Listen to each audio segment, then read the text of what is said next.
karbon, kita akan mulai dulu dari belajar dari logam ya. Jadi di industri itu kebanyakan dari industri yang buatan manusia biasanya dia menggunakan logam, material berjenis logam banyaknya. Walaupun ada juga kategori-kategori material yang lain seperti polimer atau keramik, tapi kita khususkan sekarang di industri yang manufaktur logam.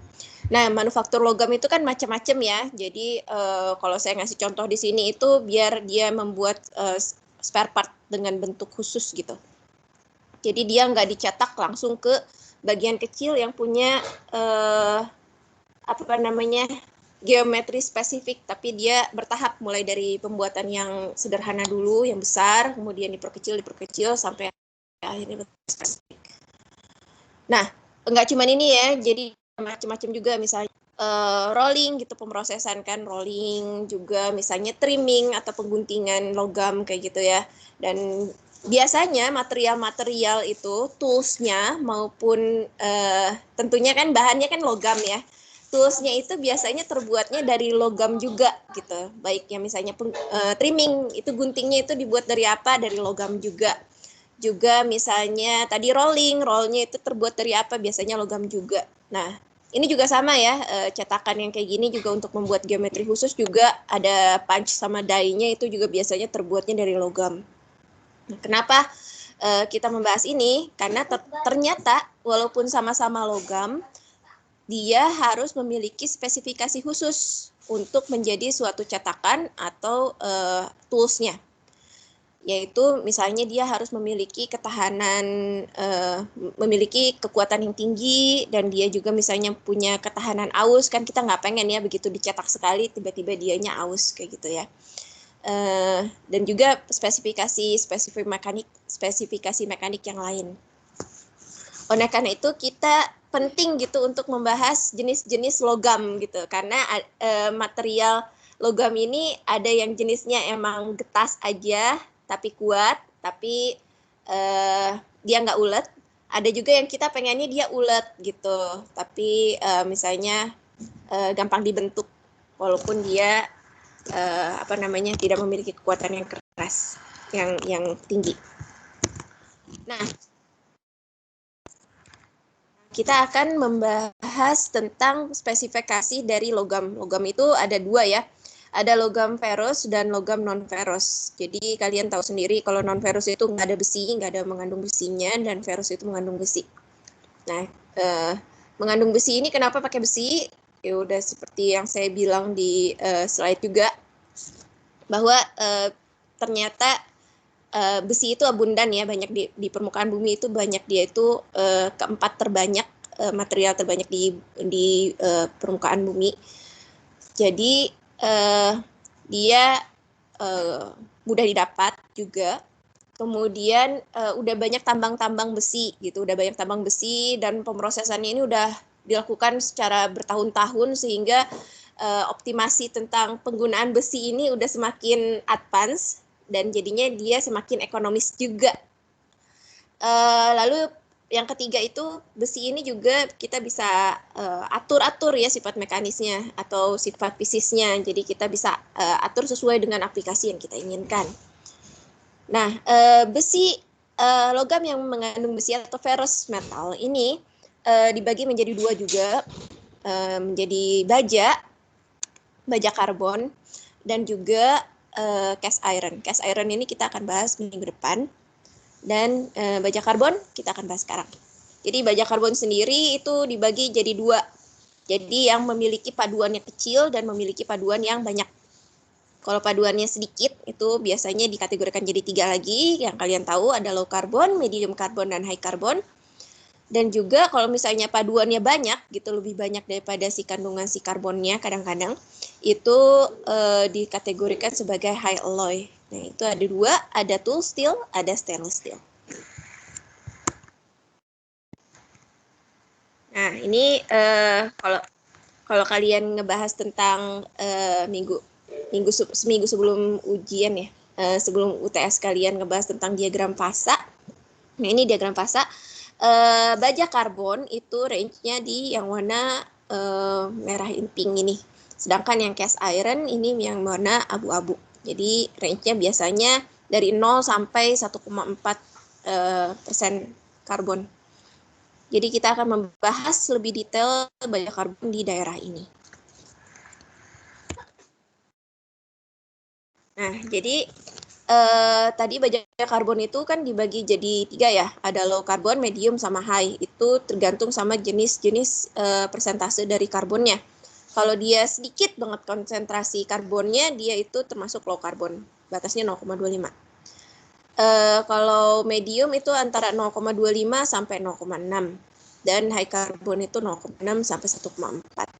Dan masing-masing kategori itu ada yang disebut juga murninya, material murninya atau plainnya yang nggak punya campuran, dan juga yang memiliki campuran yang sebelah kanan. Kalau low carbon itu campurannya disebut dengan HSLA, high strength low alloy. Itu paduannya ada kromium, vanadium, nikel, dan molybdenum. Kalau medium itu ada yang ditambahkan juga kromium, nikel, molybdenum, itu menjadi baja paduan medium yang dapat dipanaskan. Sedangkan yang high carbon biasanya paduannya itu ditambahkan agar dia menjadi semakin kuat. Misalnya untuk tool steel, penambahannya kromium, vanadium, molybdenum, sama tungsten. Nah, ini dari kiri ke kanan kita bisa melihat ya, dengan penambahan karbon, karbonnya ditambahkan dengan seiring dengan penambahan karbon, material tersebut akan menjadi semakin kuat. Material tersebut akan semakin kuat, juga akan berpengaruh terhadap penurunan ductility-nya atau keuletannya, sehingga dia akan semakin getas, gitu ya. Jadi itu buat yang karbon, penambahan karbon. Nah ini kalau misalnya baja tapi yang punya paduannya banyak itu ada termasuk tool steel, ada juga stainless steel. Nah, stainless steel ini baja yang biasanya tahan karat, yang juga bisa diaplikasikan pada temperatur tinggi, yaitu biasanya dengan penambahan kromium, nikel, dan molybdenum. Nah, ini kalau tadi kalian ngelihat di yang sebelah sini tuh ada 1010 gitu. Ini adalah penamaan. Mungkin di PTM juga kalian udah dibahas lebih detail ya. Jadi 2 angka awal biasanya kode dari materialnya. Apakah misalnya 10 itu buat plain carbon, dan 11 misalnya plain carbon tapi yang udah ditambah sulfur. Dan 2 digit yang terakhir itu biasanya menunjukkan persentase dari karbonnya. Biasanya kali 100 gitu. Jadi biasanya kalau misalnya contohnya 1060, 10-nya plain carbon steel dengan konsentrasi karbon sebanyak 0,6 weight%. Gitu.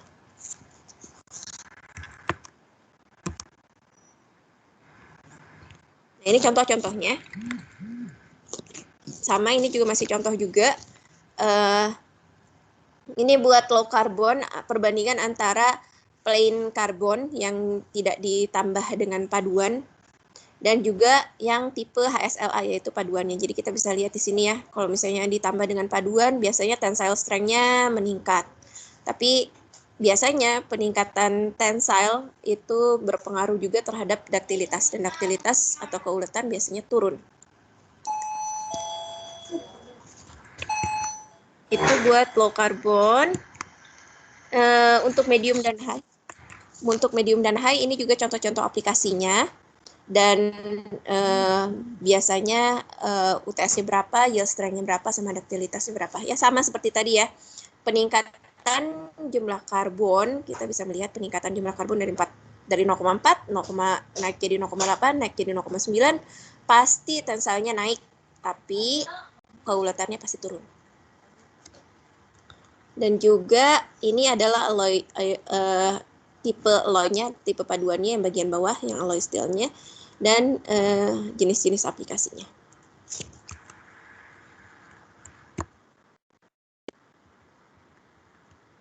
Dan ini adalah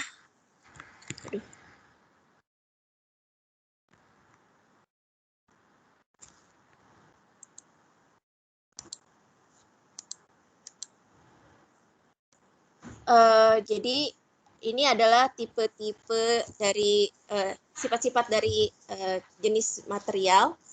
Jadi ada low carbon, ada medium carbon, sama high carbon. Jadi kalau low carbon itu biasanya dia itu elastis dan juga biasanya dia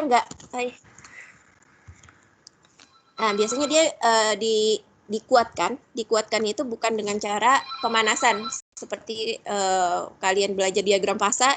Kalau buat low carbon biasanya itu tidak meningkatkan kekuatan dari si low carbon ini, jenis tipe low carbon ini. Nah, low carbon ini lebih bisa dikeraskan atau dikuatkan itu dengan cara cold work, yaitu baik forging, rolling kayak gitu ya.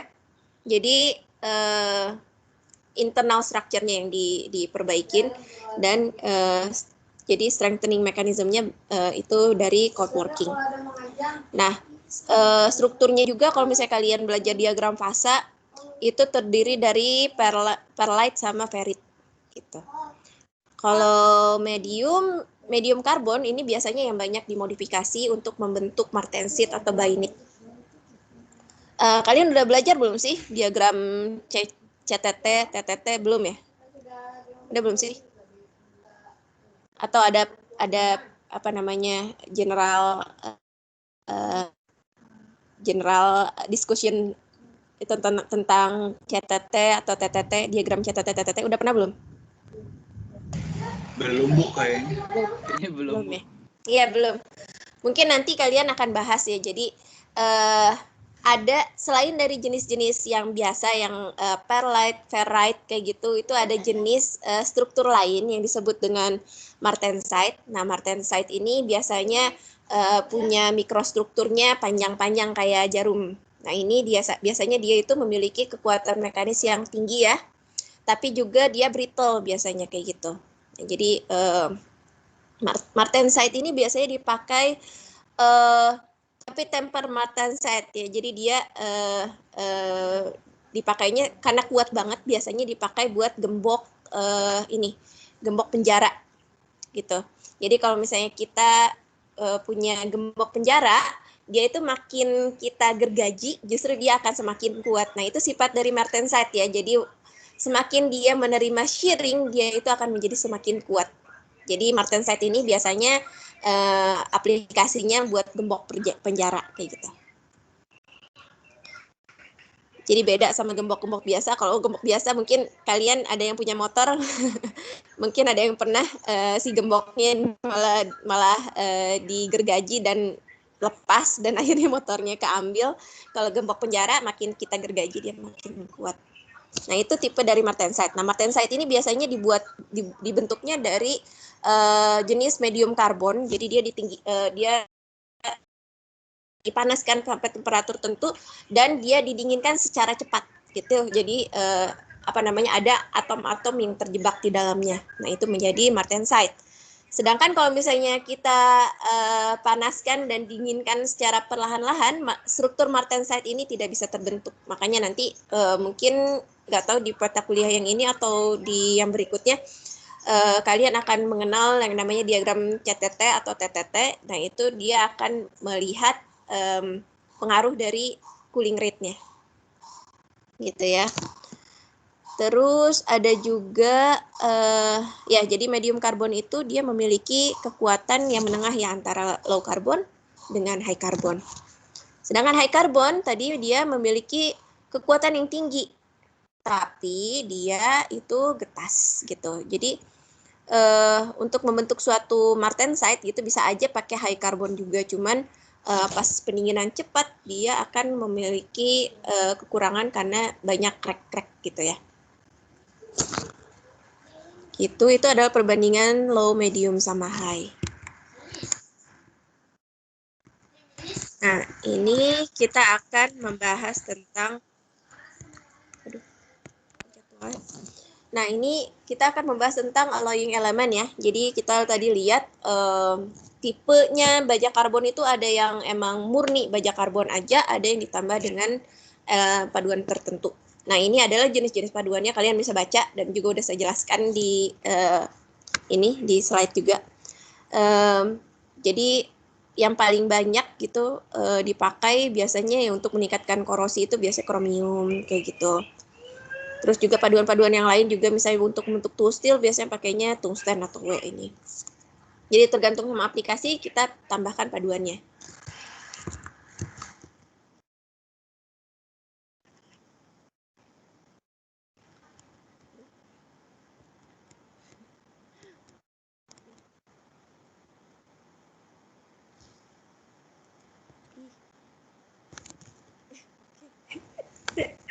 Maaf. Jadi tadi itu kan paduan dari low carbon itu ada yang disebut dengan HSLA. Nah ini HSLA ini termasuk juga material yang unik karena dia banyak dipakai di industri juga. Dan juga kalau kita lihat dia itu memiliki yield strength yang lebih tinggi dibandingkan dengan yang tidak dicampur apa-apa. Terus HSLA ini duktilitasnya juga nggak setinggi dengan plain carbon, low carbon yang biasa. Jadi dia juga memiliki tapi dia memiliki kemampuan untuk dibentuk atau dikeraskan. Gitu. Terus yang kedua ada yang disebut juga dual fasa baja gitu. Terus kalau misalnya kalian belajar di diagram fasa itu di subjek diagram fasa, kalian bakalan nemu temperatur yang namanya temperatur A1 sama A3. Nah, ini biasanya dual fasa ini terdiri kita bentuknya kita panaskan sampai temperatur antara E1 sampai A3 ini. Kemudian kita dinginkan secara cepat sehingga akhirnya nanti kita akan ada fasa yang nggak cuman kan kalau misalnya pendinginan cepat biasanya martensite aja gitu ini, tapi kita akan menimbulkan juga fasa lain yaitu ada ferritnya juga. Gitu, ada ferrit, ada martensite. Nah, ini strength-nya dari dual fasa ini comparable sama HSLA. Dan dual fasa ini biasanya dipakai untuk industri otomotif. Ini untuk industri otomotif ya. Jadi kita lihat ya, kebanyakan itu adalah mild steel.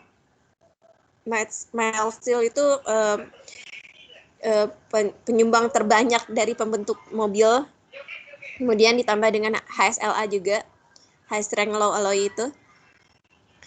Dan juga ada yang disebut dengan boron steel. Nah, ini juga ada yang namanya tailored blanks, jadi yang campuran. Ini jadi kita lihat bahwa mobil kita itu memang terbuatnya dari banyak karbon. Nah, tipe berikutnya ada yang disebut dengan tool steel. Nah, tadi itu kalau tool steel itu bisa masuk ada dua ya, ada dua tipe. Jadi dia itu bisa masuk ke high carbon yang punya campuran atau termasuk dengan baja karbon yang paduannya udah tinggi gitu. Paduannya udah tinggi. Jadi tool steel ini memiliki karakteristik dia itu sangat-sangat kuat, sangat kuat dan juga tahan aus, tapi dia getas. Nah, ini jenis-jenis dari tool steel sendiri ada.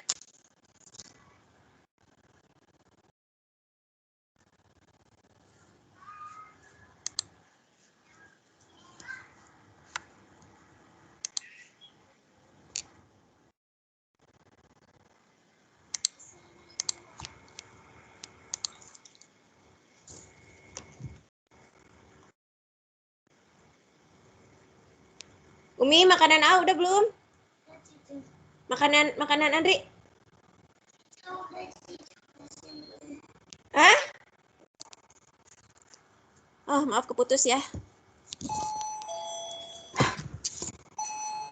Tadi udah sampai mana sih?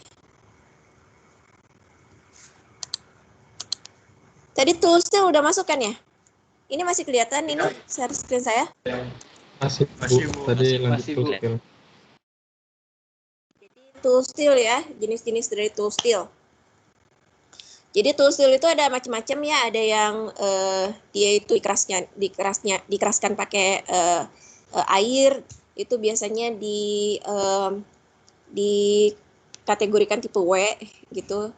Ada juga tool steel yang didapat dari hasil cord working. Nah, itu ada tipe O, ada tipe A, ada tipe D. Juga tool steel shock resistant itu tipe S.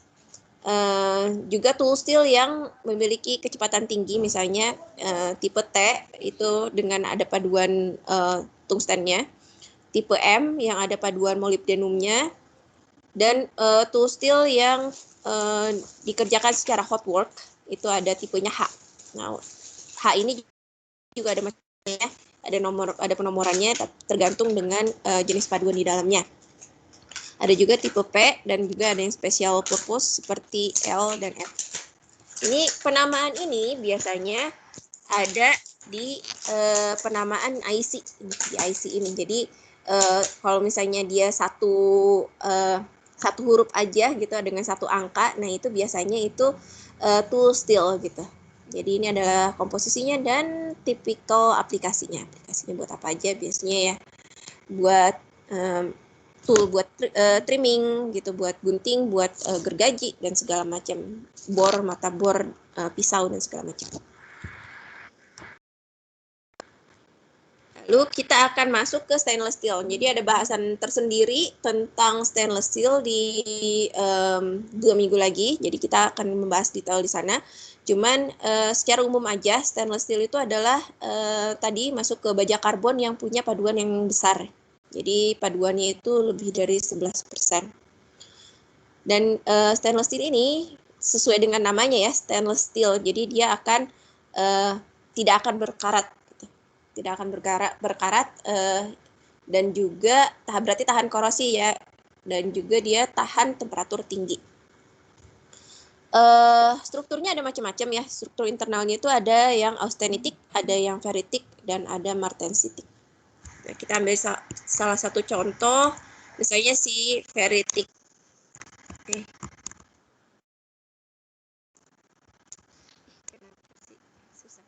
Nah,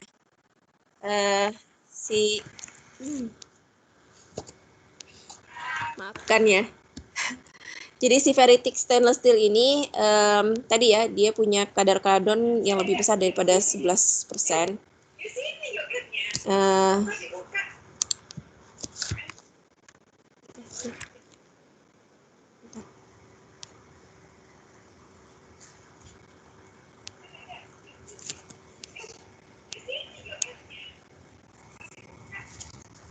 Nah, terus dia juga memiliki ketahanan terhadap korosi, dan dia juga bisa dibentuk tapi juga dapat dilas gitu ya.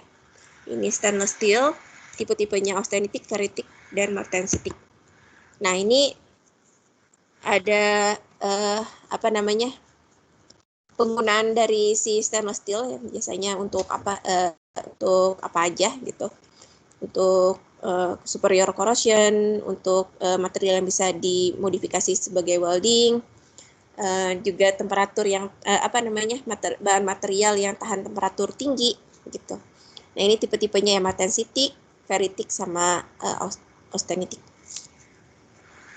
Nah, kalau di kehidupan sehari-hari biasanya stainless steel itu kita banyak dapat di produk dapur ya. Produk dapur kalau kalian punya sendok, garpu, pisau, nah itu biasanya juga terbuat dari stainless steel ya. Nah, walaupun sama-sama satu aplikasi misalnya buat peralatan dapur, tapi biasanya ada internal strukturnya berbeda gitu ya.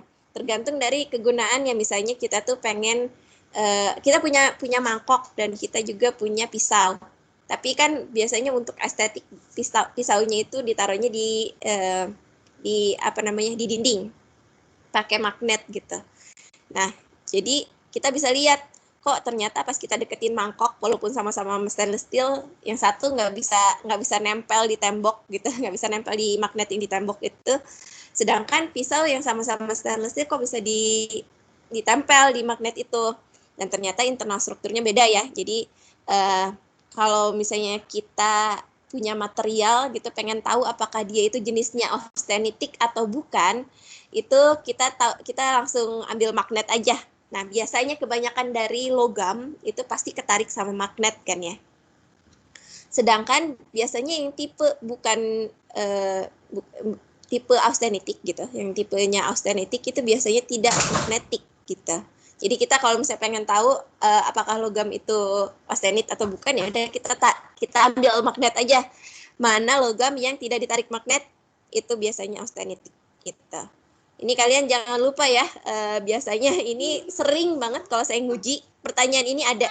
Jadi pertanyaannya kalau misalnya kalian punya 2 gitu, tapi kalian nggak punya tools buat karakterisasi secara detail kayak SEM dan sebagainya, itu kalian nggak punya toolsnya, atau kalian juga nggak punya akses ke kampus misalnya untuk ngelihat ininya mikroskop optiknya. Kira-kira gimana sih caranya kalian bisa tahu suatu logam itu austenitik atau bukan? Ya, gitu. Banyak kan mahasiswa ini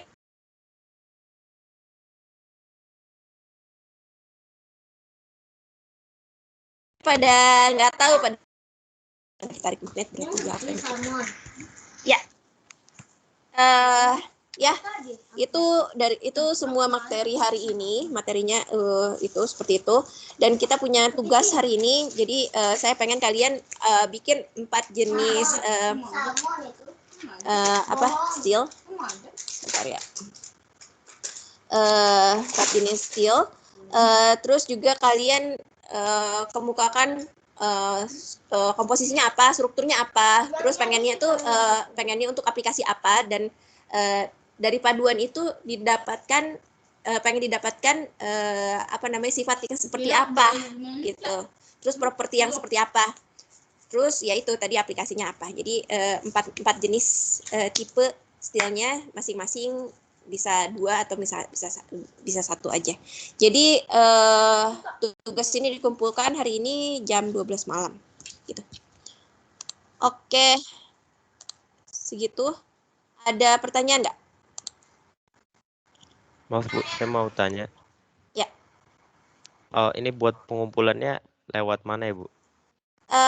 Di sini aja, di Teams aja. Jadi ntar ada yang bikin di general, terus files. Udah itu nanti bikin aja folder baru, folder tugas misalnya ini udah ada PR1 matlog ya. Mungkin ini disebut juga PR2 lah, nggak apa-apa. PR2 matlog, atau nggak bikin folder general dulu kuliah sama saya, udah itu baru PR1, PR2, PR3 kayak gitu. Jadi nanti di-uploadnya tetap di Teams gitu ya. Di Teams kan kelihatan ya ngumpulin jam berapa. Oke, ada pertanyaan lagi?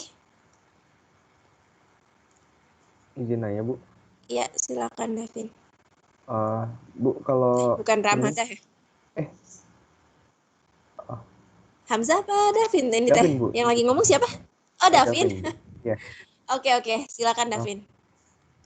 Kalau di slide ini yang lagi muncul di layar, Bu, kan itu ada water hardening, oil hardening, sama air hardening, Bu. Nah, kalau water hardening sama oil hardening itu kan prinsipnya itu rapid cooling gitu kan, Bu, buat ngubah strukturnya jadi martensite gitu. Terus yang saya mau nanya ini tuh bedanya water hardening sama oil hardening apa ya, Bu? Kalau lebih keras yang mana gitu, Bu? Nah, gini ya. Jadi kalau misalnya kalian mendinginkan sesuatu dengan cara pencelupan, itu belum tentu dia itu pendinginan secara cepat. Kalau misalnya emang dicelupkan ke dalam air, ya itu betul. Jadi range temperaturnya pasti bakalan tinggi ya. Tapi kalau misalnya oil itu dia mengantarkan panas nggak? Ya nggak? Mengantarkan panas nggak oil? Iya, jadi dia bakalan pemanasannya akan turun perlahan-lahan, lebih perlahan dibandingkan dengan di quenching di air. Karena oil itu dia menghantarkan panas. Jadi suasananya begitu kalian celupin ke oil itu bakalan jadi panas juga. Jadi lingkungannya itu nggak terlalu beda gitu antara lingkungan yang luar sama lingkungan yang di dalam airnya itu. Soalnya si oilnya sendiri dia akan menambah jadi ada panas di dalamnya gitu. Jadi kalau oil hardening tentunya akan beda struktur dalamnya dengan yang kita celupkan ke dalam air. Ya beda juga kalau misalnya kita taruh juga di air hardening. Air hardening itu kan di di udara bebas. Nah, itu juga beda lagi gitu. Oke, Bu, makasih. Kebayang nggak? Kebayang. Makasih, Bu. Ya. Ada lagi? Saya, Bu, mau bertanya, ya. Bu. Oke, saya Pasya 004. Mau bertanya mengenai yang plain carbon steels, itu yang bagian high carbon steelsnya. Itu saya masih bingung sebenarnya, Bu. Kenapa? Padahal kalau dari yang kita tahu di material strengthening mechanism yang diajarin Pak Uca, kalau martensite strengthening kan didapat dari rapid cooling atau quenching ini kan, Bu. Nah, sedangkan kalau dari materi yang baru saya dapat tadi, high carbon steel itu kalau kita quenching untuk mendapatkan martensite itu bisa berisiko menimbulkan retakan. Padahal kalau misalnya kita ngelihat dari strukturnya ya, sebenarnya kan dengan quenching ini densitas dislokasi itu kan makin besar gitu kan, dan susah lah pokoknya buat berdislokasi. Dan kalau dari yang saya tahu pun retakan itu timbul harusnya karena adanya gaya atau tekanan gitu kan yang mengenai benda tersebut. Nah, ini kenapa kok bisa kita quenching terus tiba-tiba ada retakan gitu, Bu? Oke. Iya, pertanyaannya bagus. Jadi gini, kan kita punya suatu material gitu, punya material. Kalau misalnya dia, berarti kalian teori martensite itu udah dapet ya? Udah dapat belum? Kalau dari kemarin tuh ada sih, Bu, disampaikan, tapi nggak tahu apakah udah semuanya atau belum itu. Tapi ada disampaikan. Jadi kalau teori martensite itu, jadi kalau misalnya kita mendinginkan suatu material itu secara perlahan-lahan, dia itu mekanismenya difusi ya. Sedangkan kalau misalnya kita quench gitu, pendinginan secara cepat, itu mekanisme geser. Jadi kalau misalnya kita punya suatu material, kan tadinya kan misalnya BCC, kalau misalnya martensite itu BCT. Jadi sebetulnya materialnya kayak gitu juga, cuman geser, dianya bentuknya jadi bentuk lain. Jadi kalau kalian ngelihat BCT itu tipenya kayak gimana. Nah, itu kalau medium carbon steel itu materialnya cukup dia untuk materialnya karbonnya cukup, jadi sehingga mekanisme geser yang terjadi itu sesuai gitu, jadi nggak akan terjadinya geser, nggak akan terjadinya crack. Sedangkan untuk yang high carbon, karena karbonnya itu sudah banyak sekali, jadi dia ketika harusnya materialnya atom-atomnya bergeser, itu malah jadi tidak ada tempat lagi gitu. Tidak ada tempat lagi, akibatnya atom sama atomnya kayak menumbuk satu sama lain, sehingga akhirnya dianya timbul crack gitu satu sama lain. Itu teorinya berdasarkan banyaknya atom karbon aja di dalamnya. Jadi kalau makin banyak atom karbon di dalamnya, ketika terjadi harusnya mekanisme geser tadi berubah jadi martensite, itu akan sulit bergerak karena atom-atomnya udah terlalu banyak karbonnya gitu. Jadi akibatnya dia akan menjadi crack gitu. Sedangkan si medium ketika atomnya bergerak itu sudah cukup sehingga ada ruang dan dia nggak akan terjadinya crack gitu kira-kira. Pasha ya? Iya, Bu. Oke, udah kebayang sih sebenarnya. Jadi emang karena masalah komposisinya aja ya, Bu, ya sebenarnya. Iya, karena karbonnya udah banyak. Karbonnya banyak. Oke, terima kasih, Bu. Ya mungkin teori tentang martensite nanti bakalan kalian dapatkan pas nanti kalian dapat diagram CTT atau TTT nanti. Oke, ada lagi? Ya, Bu, mau nanya. Melvin 002. Ya. Maaf, silakan, tapi kalau pertanyaannya agak receh. Yang pertama, slide PPT-nya di-share, bakal di-share. Oh iya pasti. Saya mah pasti nge-share kok. Oke. Sama yang kedua, kalau PR-nya boleh diketik nggak, Bu? Diketik? Iya emang diketik. Oh, oke. Gimana? Oh, ada Polo Pak Uca emang ditulis tangan gitu?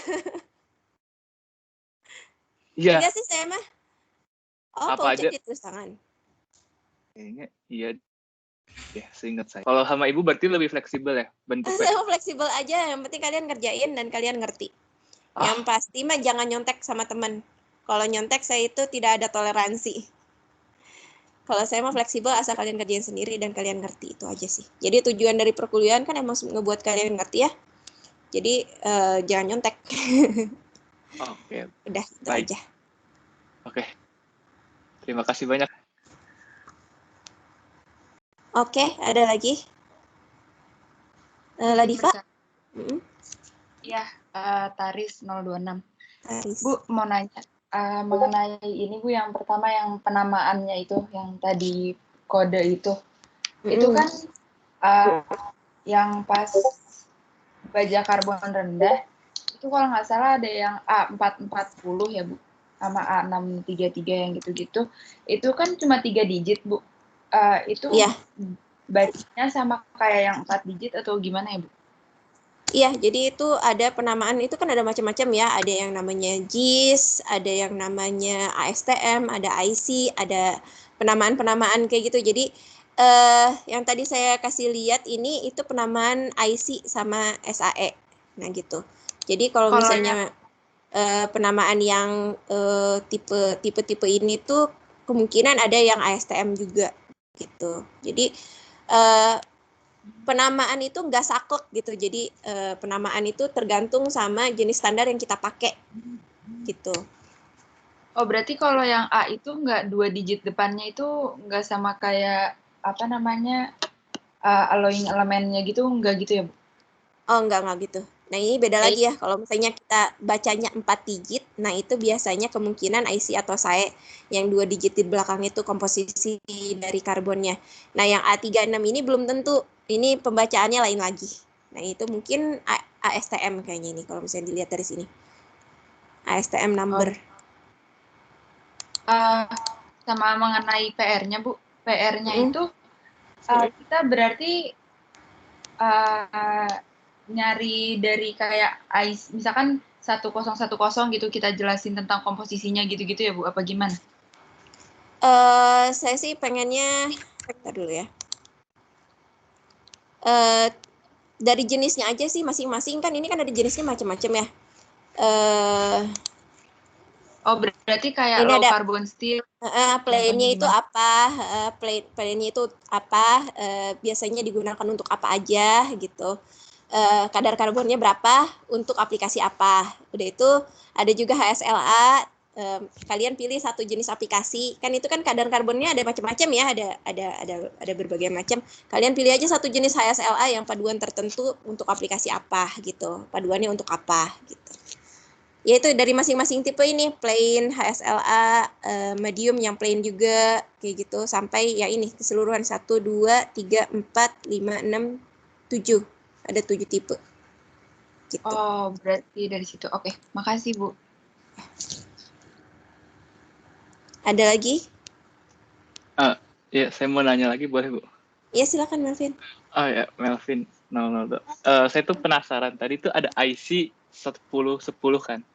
1010. Nah, itu tuh 0,1% karbon. 0,10. 1010 0,1 iya. Iya.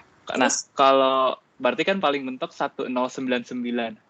0,99 kan, Bu. Kalau udah lebih dari, kalau 1% atas itu kodenya gimana? 5 digit gitu ya? Bukan 5 digit sih. Jadi entar depannya bakalan berubah lagi. Karena biasanya yang lebih dari 1% biasanya tergolongnya high alloy. Jadi high alloy gitu.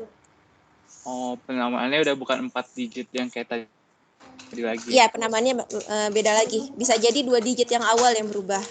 Karena kadar paduannya itu udah lebih tinggi dibandingkan si kadar karbonnya sendiri. Gitu. Jadi beda lagi. Oh, Kalau misalnya karbonnya di atas 1% tuh mungkin kan, Bu? Mungkin 1 sampai 1,4. Oh, tapi kode depannya udah nggak diklasifikasikan 4 digit lagi, ada penamaan beda lagi gitu ya, Bu? Biasanya jarang sih ya 1,4 itu, tapi ada juga sih. Tapi ya terus terang saya nggak tahu sih itu kayak gimana. Tapi penamaannya udah beda lagi. Tapi kalau 5 digit kayaknya enggak deh. Kayaknya 4 digit depannya ganti. Kayaknya sih seperti itu. Lebih ke situ.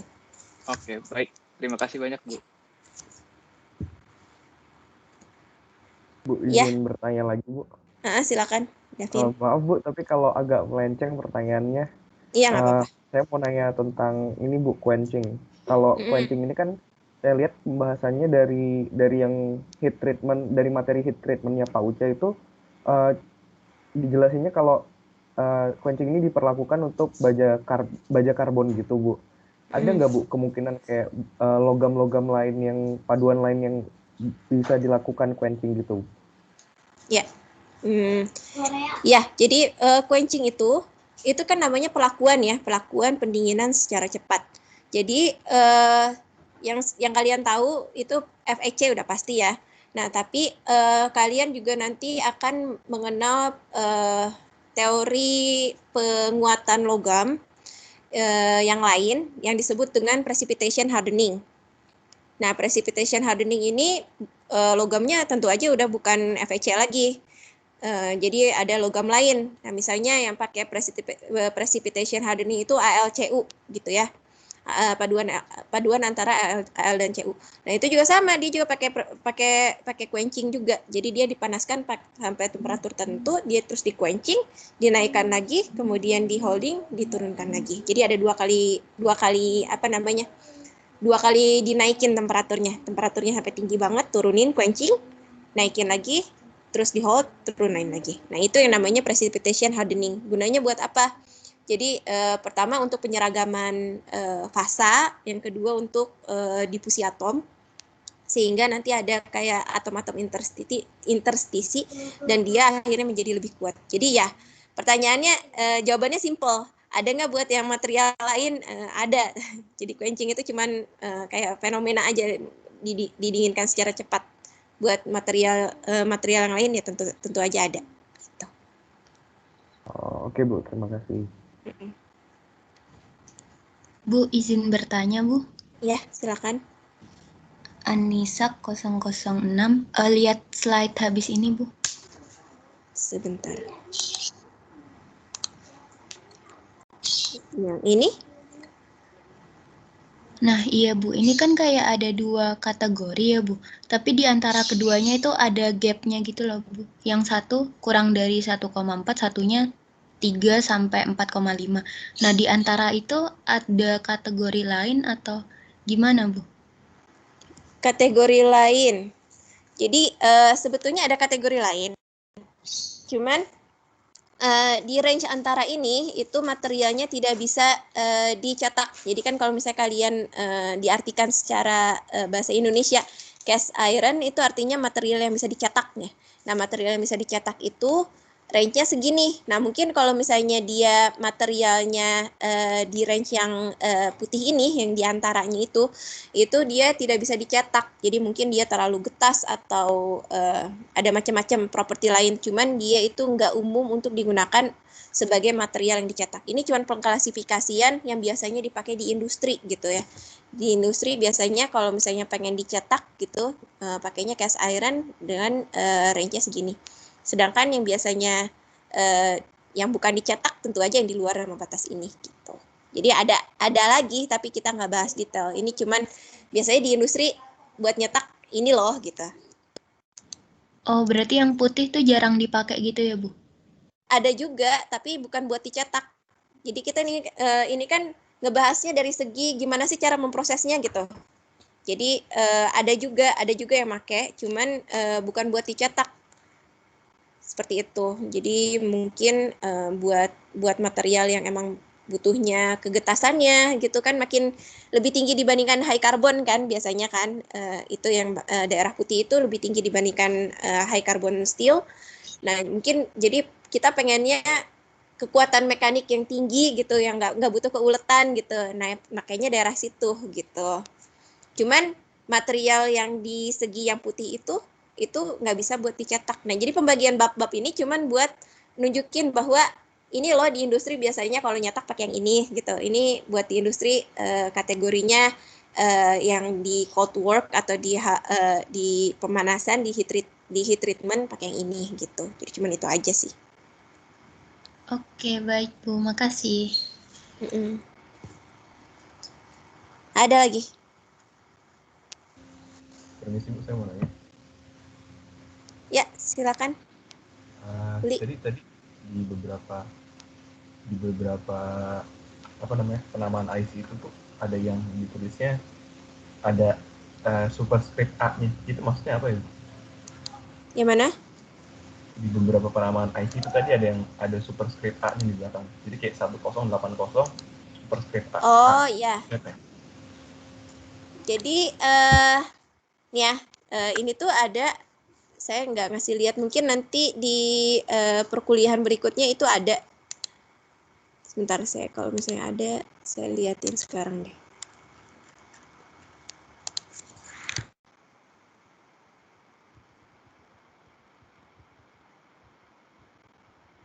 Macam ada yang T, ada yang A. Nah itu adalah jenis-jenis dari apa namanya perlakuan yang dilakukan di material tersebut. Mana ya?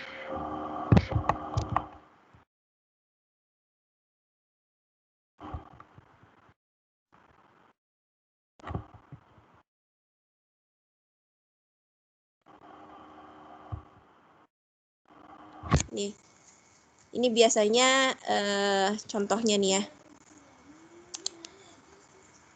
Ini kelihatan nggak ini? Slide yang ini kelihatan nggak? Atau saya harus stop screen dulu? Ini klasifikasi aluminium alloy. Bukan ya? Masih yang lama ya? Sebentar.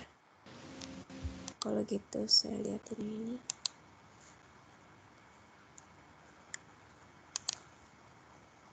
Nah ini sebetulnya buat yang ke depan sih.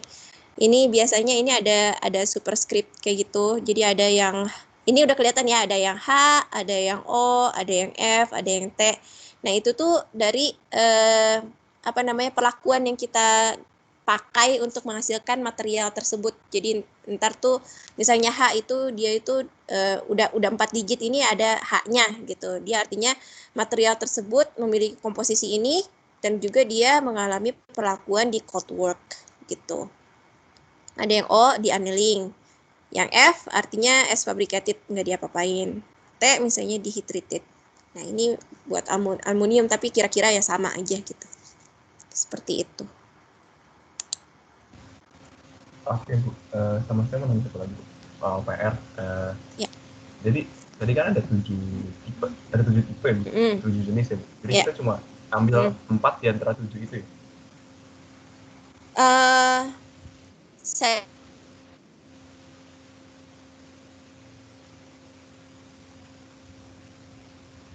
sih tadinya kalian bahas tapi lebih detail gitu. Jadi kita ganti aja ya PR-nya.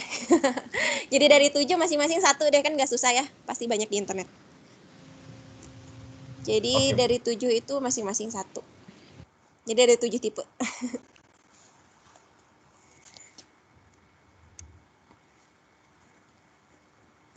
Gitu.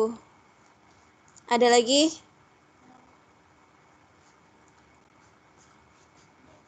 Mungkin juga ntar kalian cantumin juga misalnya ya tadi itu ya ada pelakuan A-nya, ada pelakuan T-nya dan segala macam, mungkin bisa dibahas lebih detail di situ. Karena mungkin aja ntar masuk ujian loh. Yang ada superscript-nya.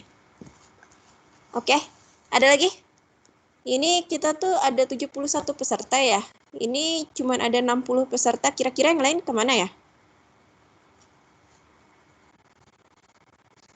Udah pada tahu belum kita kuliahnya tipenya kayak gini? Ada grup angkatan kan, kalian udah ngasih tahu belum? Kita kuliahnya jam segini gitu. Ada yang nyampein sih Bu di grup angkatan. Iya kan ya? Jadi awalnya kan tadinya saya nggak nyiapin rekaman, jadi kan jam 11 seharusnya kalian juga udah ada yang ngasih tahu bahwa kuliahnya jadi jam 12:30. Tapi nggak tahu kenapa ini jadi tinggal 60, 11 orang nggak ada. Lumayan banyak loh 11 orang. Ini sama Pak Uca juga seginian atau biasanya komplit?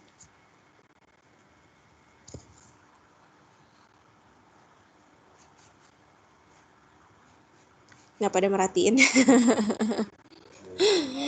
Iya, oke. Ada pertanyaan lagi?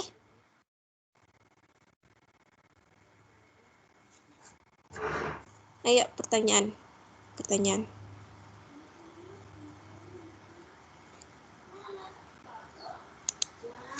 Udah pada absen ya?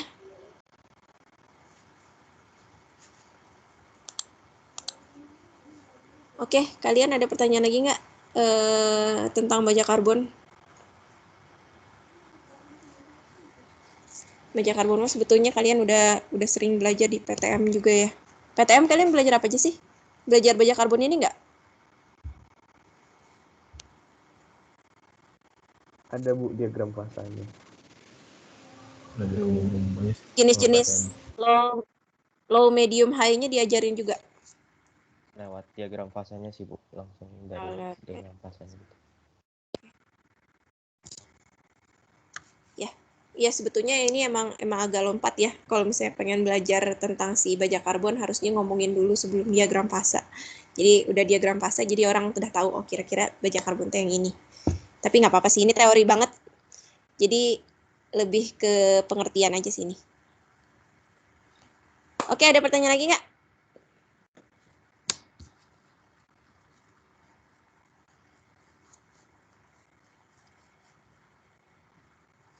Oke, kalau misalnya nggak ada pertanyaan, minggu depan kita akan membahas tentang tool steel.